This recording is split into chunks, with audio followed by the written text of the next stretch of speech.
Guys, and thank you for clicking my video.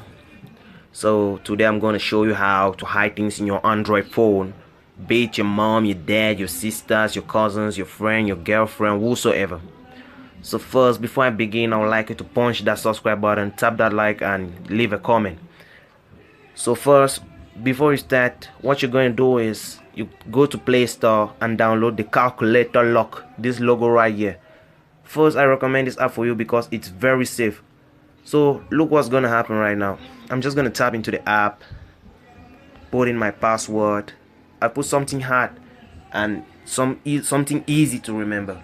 So as I enter, now the problem is you can't see what is inside the app, because that's why I recommend it for you. It won't allow my recorder to peep in.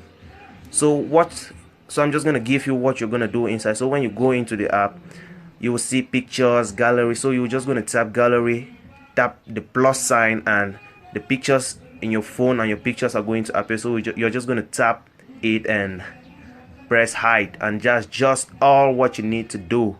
No more, no less. That's just all. Very easy, simple. Thank you for watching, and please, before you leave, please, I just like you to subscribe again, remind us, like, and leave a comment. Thank you.